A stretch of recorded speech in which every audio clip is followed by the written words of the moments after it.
தர்மசக்கர நேயர்கள் அனைவருக்கும் அன்பான வணக்கம்.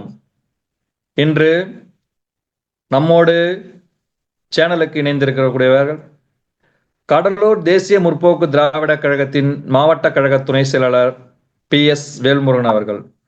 அண்ணன் அவர்களை அன்போடு வரவேற்கிறோம். வணக்கண்ணே. வணக்கம். தர்மசக்கரம் யூடியூப் சேனலுக்கு எனக்கு மனமார்ந்த வணக்கத்தை தெரிவித்துக் கொள்கிறேன். நன்றி நன்றிண்ணா. ஆனா இன்றைய அரசின் விளம்பர மாடல் திராவிட அரசின் 4 ஆண்டுகள் நிறைவுற்ற நிலையில் இந்த அரசு மக்களுக்கு சொன்னதையும் செய்வோம் சொல்லாததையும் செய்வோம்னு ஒரு வாக்குறுதி கொடுத்தாங்க. அதை பத்தி உங்களோட கருத்து என்னன்னு?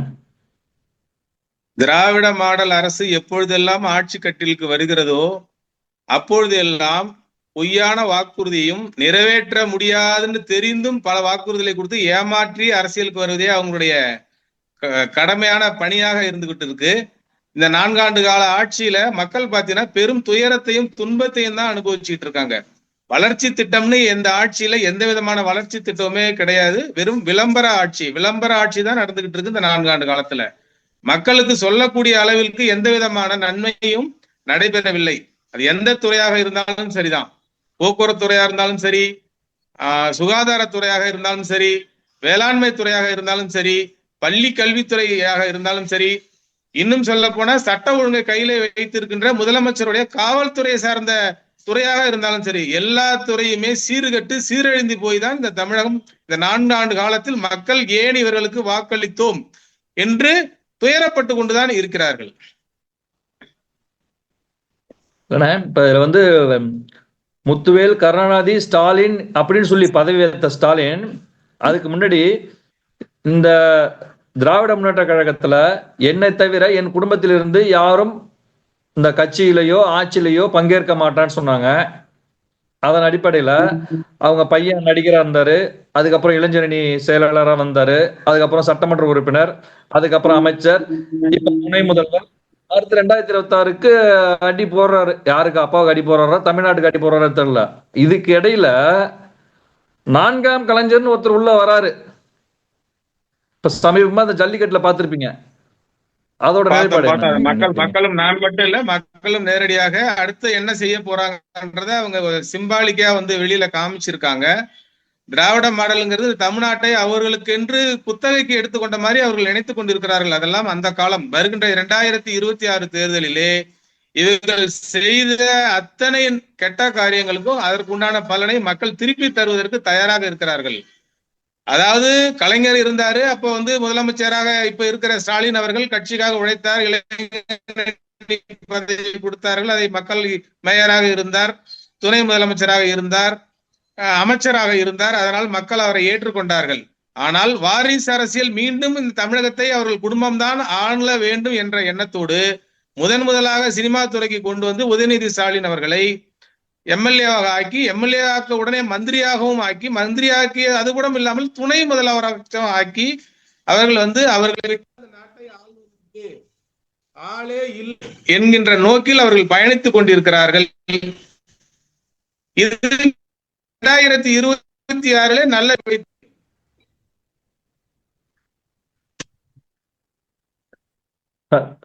இப்ப அனைத்து துறையிலும் விளம்பர மாடல் அரசு வந்து முன்னேற்றம் அடைஞ்சிருக்கு, முன்னோக்கி போயிட்டு இருக்கு அப்படின்னு சொல்லி ஒரு மாய பிம்பைய தமிழக மக்கள்ல கொண்டு வருவாங்க. முழுவதும் பாத்தீங்கன்னா இப்ப கல்வி நிலையங்களிலும் கல்லூரிகளிலும் நிறைய போதைப் பொருட்கள், இளம்பெண்கள் பாலியல் இந்த மாதிரி வழக்கெல்லாம் வந்துட்டு இருக்கு. இதுல சட்டம் ஒழுங்க கையில வச்சுட்டு இருக்க முதலமைச்சர் என்னதான் பண்றாரு? அந்த இரும்பு கரம் ஒண்ணு இருக்குன்னு சொன்னார்ல, அந்த இரும்பு கரம் இப்ப எங்க இருக்குது? கையில வச்சிருக்கிறேன்னு சொல்லிட்டு வாயாலதான் முதலமைச்சர் அவர்கள் பேசிட்டு இருக்காங்க. எல்லா பள்ளி, எல்லா கல்லூரிகளிலும், எல்லா பொதுமக்கள் கூடுற இடத்துலயும் கஞ்சாவும் போதைப் பொருளும் சர்வ சாதாரணமாக புழங்கிட்டு இருந்துச்சு. எங்கேயுமே அதை தடுக்கிறதுக்கு காவல்துறை முன்னால இல்ல. காவல்துறை வந்து கைகள் கட்டப்பட்டு இருக்கிறது. அவங்களால சுயமாக எந்த முடிவும் எடுக்கிற அளவுக்கு அவங்களுக்கு வந்து அதிகாரத்தை முதலமைச்சர் அவர்கள் கொடுக்கல. அந்தந்த மாவட்டங்களில் இருக்கக்கூடிய அமைச்சர்கள் அவர்கள் என்ன சொல்றாங்களோ அதுதான் இன்னைக்கு வந்து ஆளுங்கட்சியில இருக்கிற அதிகாரிகள், ஆளுங்கட்சியில இருக்க அதிகாரிகள் இல்ல, அரசு அதிகாரிகள் கேட்டுக்கிட்டு இருக்காங்க. இல்லைன்னா அவங்களோட நிலைமை இன்னும் மோசமா போயிடும்னு கைகள் கட்டப்பட்டு அவங்க எதுவுமே செயல்பட முடியாம இருக்காங்க. கள்ளச்சாராயம் இன்னைக்கு ஆறா பெருகி ஓடிக்கிட்டு இருக்கு தமிழ்நாட்டுல. எங்கு பார்த்தாலும் சாராயம். அவங்களுக்கு என்னன்னா மது வருமானம் அரசியலே நடத்திட்டு உட்காந்துருக்காங்க. அந்த அளவுலதான் இன்னைக்கு போய்கிட்டு உட்காந்துருக்கு. அதனால சட்டம் ஒழுங்குதான் டெய்லி சந்திச்சுட்டு இருக்கு. எங்கு பார்த்தாலும் கொலை, கொள்ளை, பாலியல் பலாத்காரம், வன்முறைகள், அந்த மாதிரி அப்படியே ரொம்ப தமிழகம் வட மாநிலங்களை தாட்டிலும் மிக மோசமான நிலைக்கு தள்ளப்பட்டு இருக்கு இந்த திராவிட மாடல் ஆட்சியில. திமுகவில் இருக்க ஒவ்வொரு அமைச்சர்களும் ஒரு குறுநில மன்னர்களாவே வாழறதா நீங்க சொல்றீங்க, அதானே? ஆமா. அப்ப மாவட்டத்துல பாத்தீங்கன்னா இப்ப காஞ்சிபுரம் மாவட்டம் எடுத்தீங்கன்னா தாமோ அன்பரசன், திருச்சி மாவட்டம் எடுத்தீங்கன்னா KN நேரு, கடலூர் மாவட்டம்னா MRK பன்னீர்செல்வம், அந்த மாதிரி திண்டுக்கல் மாவட்டத்தை எடுத்தீங்கன்னா I பெரியசாமி. இந்த மாதிரி தமிழகத்தில் இருக்கக்கூடிய அனைத்து மாவட்டங்களிலும் குறுநில மன்னர்கள் போலதான் திராவிட மாடல் ஆட்சியில இப்ப இல்ல, கலைஞர் காலத்துல இருந்தே அது வாழையடி வாழையாக வந்துகிட்டு இருக்கு. ரெண்டாவது பாத்தீங்கன்னா அந்தந்த அமைச்சர்களும் அவங்கவுங்க வாரிசுகள் இன்னைக்கு உள்ள கொண்டு வரதுக்கு முயற்சி பண்ணிட்டாங்க. I பெரியசாமி திண்டுக்கல்ல தனது மகனை பழனி தொகுதியில நிக்க வச்சு MLA ஆக்கிட்டாரு. TRP ராஜா பாத்தீங்கன்னா TR பாலுடைய பையன், அவரு இன்னைக்கு அமைச்சரா, தொழில்துறை அமைச்சரா இருக்காங்க. அதே மாதிரி பாத்தீங்கன்னா KN நேரு, அவருடைய பையன் இன்னைக்கு பெரம்பலூர் தொகுதியினுடைய நாடாளுமன்ற உறுப்பினரா தேர்ந்தெடுக்கிற வச்சிருக்காரு. அமைச்சர் பொன்முடி பாத்தீங்கன்னா அவருடைய பையன் தெய்வசிகாமணிய முன்னாள் நாடாளுமன்ற உறுப்பினரா ஆக்கி வச்சிருந்தாங்க. அதே மாதிரி ஒவ்வொரு அமைச்சர்களும் அவர்களுக்கு பின்னர் அவர்களுடைய மகன் தான் அந்த இடத்துக்கு வர வேண்டும் என்று கங்கணம் கட்டி கொண்டு அவர்கள் குறுநில மன்னர்கள் கூட அந்தந்த மாவட்டத்தை ஆட்சி செய்து கொண்டிருக்கிறார்கள். இப்போ இன்னும் சொல்ல பாத்தீங்கன்னா 32, 33 மாவட்டங்கள்ல அந்தந்த மாவட்டத்துக்குன்னு தனி அமைச்சரை இவங்க போடல. எந்த அமைச்சர்கிட்ட எந்த இலாக்கா கொடுத்தா கல்ல கட்ட முடியும் அப்படிங்கிற மாதிரி கோயம்புத்தூர் மாவட்டத்துல இவங்களுக்கு மக்கள் அதிகப்படியான வாக்குகள் அளிக்கலங்கிற ஒரே காரணத்தினால கரூர்ல ஜெயித்த செந்தில் பாலாஜியை தூக்கி கொண்டு போய் பொறுப்பு அமைச்சரா போட்டிருக்காங்க கோயம்புத்தூர்ல. அந்த மாதிரி பாத்தீங்கன்னா அவங்களுக்கு மயிலாடுதுறை மாவட்டத்துக்கு தனி அமைச்சர் கிடையாது. பல மாவட்டங்கள் நம்ம எடுத்துக்காட்டா சொல்லலாம்.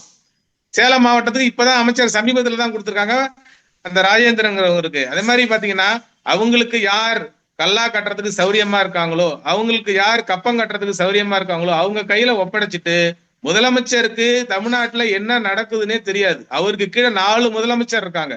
அவங்கதான் இந்த தமிழ்நாட்டை வழி நடத்திட்டு இருக்காங்க. அது சட்ட ஒழுங்கு பிரச்சனையும் அவர் காதுக்கு எதுவும் கொண்டு போறது இல்ல. இன்னும் சொல்ல போனா கல்வித்துறை எல்லாம் பாத்தீங்கன்னா ஆசிரியர்கள் பற்றாக்குறை நிறைய தலைவிரிச்சு ஆடிட்டு இருக்கு. கல்லூரிகள்ல பாத்தீங்கன்னா பேராசிரியர் பற்றாக்குறை நிறைய தலைவிரிச்சு ஆடிட்டு உட்காந்துருக்கு. போக்குவரத்து துறையில டெம்பரவரி டிரைவர் கண்டக்டர் எடுத்து வச்சு இன்னைக்கு வண்டி எல்லாம் இயக்கிக்கிட்டு இருக்காங்க. கேட்டா விடியல் பயணங்கிற பேர்ல நாங்க தமிழ்நாட்டு மக்களுக்கு இலவச பேருந்து கொடுக்குறோம் அப்படின்னு சொல்லிட்டு பல்லாயிரக்கணக்கான கோடி ரூபாய் போக்குவரத்து துறைக்கு மானியமா கொடுத்து அந்த துறையவே இன்னைக்கு சீரழிச்சிருக்காங்க. இன்னைக்கு ஓட்டரோட அரசு 4 வருஷமும் ஒன்னுத்தையும் செய்யலன்றத விலாவரியா சொல்லிட்டீங்க.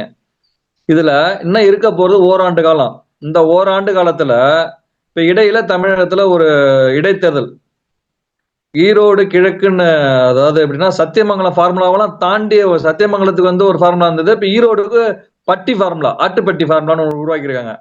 அதாவது எப்படின்னா வீடு தேடி போய் கொடுக்க தேவையில்ல, எல்லாரையும் கூட்டாந்து ஒரு இடத்துல உள்ள போட்டு அடைச்சி வச்சுக்கிட்டு அவங்களுக்கு தேவையான செஞ்சுட்டு எதிர்கட்சிகள் எல்லாத்தையும் முடக்கிட்டு அப்படி ஒரு அராஜக போக்க இப்ப ஆளும் திமுக அரசு கையாண்டுட்டு இருக்கு. அதோட விளைவு ஆண்டவனா பார்த்து கூலி கொடுத்துட்டு இருக்கான். நீ செய்யறதுக்கு ஒவ்வொன்றும் வேட்பாளர்கள் பலியா வராங்க. அதன் அடிப்படையில இப்ப காங்கிரஸ்ல நின்று ஒரு வேட்பாளர் இருந்தாப்ல, அதுக்கப்புறம் முன்னாள் காங்கிரஸ் தலைவர் ஐயா EVKS அவர்கள் இருந்தாங்க, ஜெயிச்சாங்க. இப்ப அவரும் மறைஞ்சிட்டாரு. இப்ப அடுத்தபடியா அந்த தொகுதியை காங்கிரஸுக்கு ஒதுக்காம திமுக வாங்கியிருக்கு.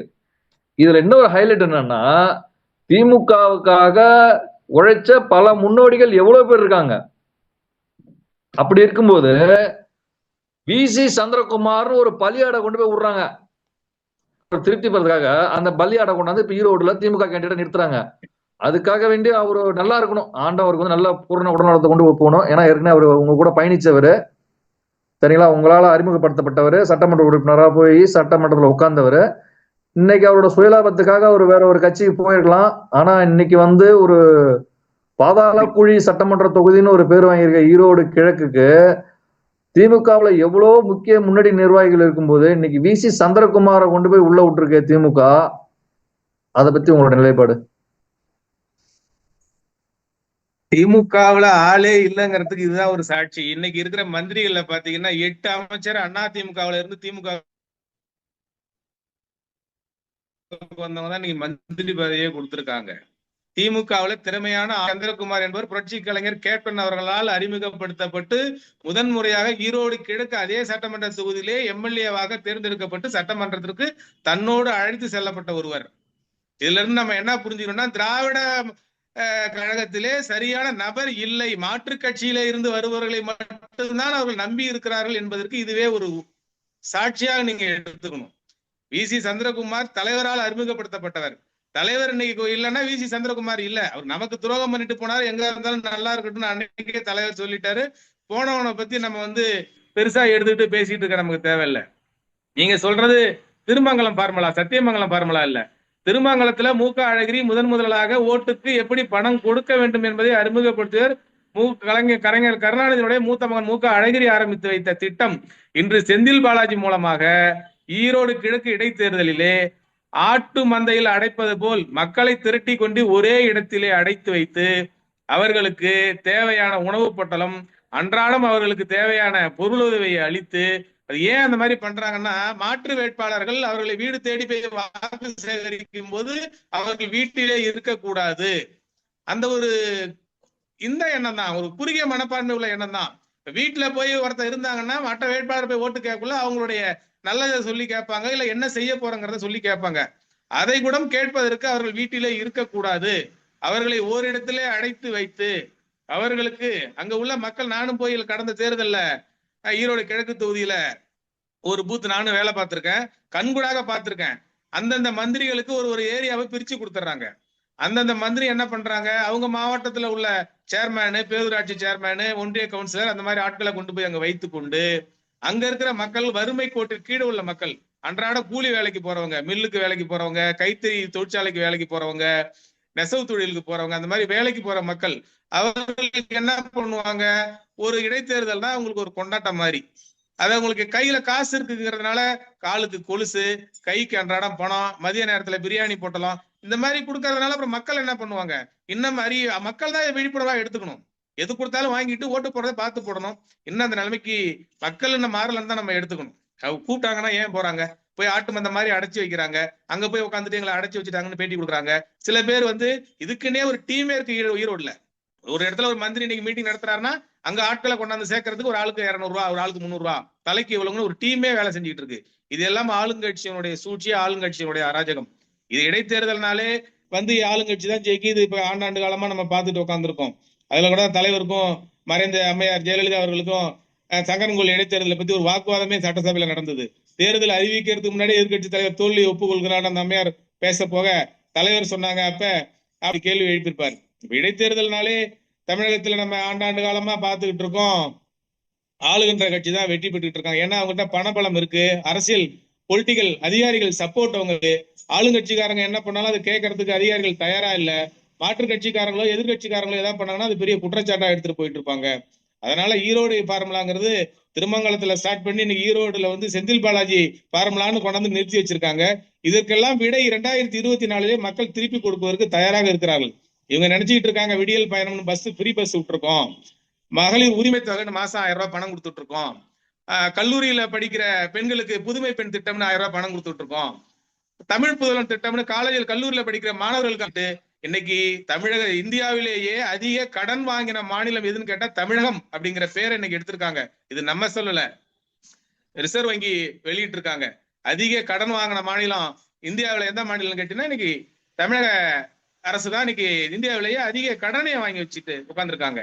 வளர்ச்சி திட்டம் பாத்தீங்கன்னா இந்த 4 ஆண்டு காலத்துல ஒன்னும் சொல்லிக்கிற மாதிரி எதுவும் கிடையாது. ஒரு அணையை கட்டின, ஒரு ஆத்துல எந்த ஒரு டேம் கட்டின, இல்ல பேராசிரியர்கள் எல்லா டிபார்ட்மெண்ட்லயும் நிறைச்சி வச்சிருக்கேன், கல்லூரிகளுக்கு போதுமான கட்டடம் கட்டி கொடுத்துருக்கேன், மருத்துவமனைக்கு போதுமான வசதிகள் பண்ணி கொடுத்துருக்கேன், எதுவுமே சொல்லிக்கிற அளவுக்கு இல்ல.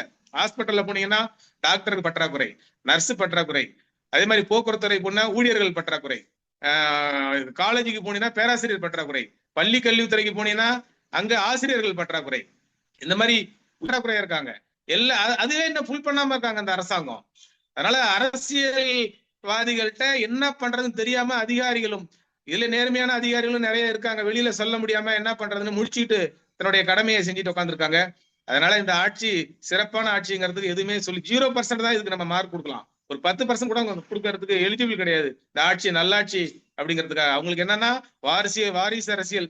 முதலமைச்சர் ஸ்டாலினுக்கு அப்புறம் உதயநிதிக்கு அப்புறம் இன்பநிதி, எல்லா நிதியுமே அவங்க வீட்டுல வச்சிருக்காங்க. தயாநிதி, கலாநிதி, இப்ப இன்பநிதி வரைக்கும் கொண்டாந்து விட்டுருக்காங்க. அன்னைக்கு பொங்கல் விழாவில் பாத்தீங்கன்னா முதலமைச்சர்கிட்ட ஆசி வாங்குள்ள அவரும் அதே மாதிரி வெள்ளை கலர் டிஷர்ட்டு, பனியன்ல கொடியும் சின்னமும் போட்ட பனியனை போட்டு, அப்ப அதுல இருந்து நம்ம புரிஞ்சுக்க வேண்டியதான் அடுத்த தலைமுறையை கொண்டு வரதுக்கு தயாரா இருக்காங்க. அதுக்கு உதாரணம் தான் ஜல்லிக்கட்டு போட்டியில மூர்த்தி அவர்கள் அவர் மேல பட்ட டெஸ்ட அவர் வயசு வித்தியாசம் பார்க்காம எவ்வளவு தூரம் அடிச்சாலும் நாங்கள் தாங்குவதற்கு தயார், உடையில இருக்க தூசை தட்டி விடுவாரு. இதெல்லாம் என்ன நம்ம கேவலமா நடந்துட்டு இருக்கு. ஆட்சி வந்து சொல்ற அளவுக்கு எதுவுமே இல்ல. வளர்ச்சி திட்டங்கன்னு 0% தான் இருக்கு. எந்த விதமான வளர்ச்சி, கடன் வாங்கியிருக்காங்க, சாராயம் வைக்கிறாங்க, டாஸ்மார்க்ல அவங்களுக்கு வருமானத்தை பாக்குறாங்க, பத்திரப்பதிவுத்துறையில வருமானத்தை பாக்குறாங்க. மக்கள் கையில இன்னைக்கு பாத்தீங்கன்னா பணப்புழக்கமே கிடையாது. பணம் எங்க போச்சு முடங்கி இருக்குன்னே தெரியல. சாதாரண மக்கள்கிட்ட ஃப்ளூவெண்டா பணம் புழங்குறதே கிடையாது. மக்கள் அன்றாடம் அவசரப்பட்டு இருக்காங்க. தொழில்துறையில இருக்கிற அத்தனை வியாபாரிகளும் தொழில் முனைவர்களும் இன்னைக்கு ரொம்ப பாதிக்கப்பட்டிருக்காங்க. பணம் இல்லாம ரொம்ப இவங்க ஆட்சிக்கு வந்த பிறகு சாதனை நான் மறந்துட்டேன். 3 முறை இன்னும் சொத்து வரியை உயர்த்திருக்காங்க, மின்சார கட்டணத்தை உயர்த்திருக்காங்க. இதெல்லாம் எங்க போய் நம்ம சொல்றது? இவங்க ஆட்சிக்கு வரதுக்கு முன்னாடினா பழைய ஓய்வூதிய திட்டத்தை உருவாக்குவோம், நீட் தேர்வை ஒரே கையெழுத்துல நாங்க வந்து ஒரே கையெழுத்துல நீட் தேர்வை இல்லாம பண்ணிடுவோம் அப்படிங்கிற மாதிரி எல்லாம் அவங்க சொன்ன வாக்குறுதி எல்லாம் இன்னைக்கு எங்க போச்சுன்னே தெரியல.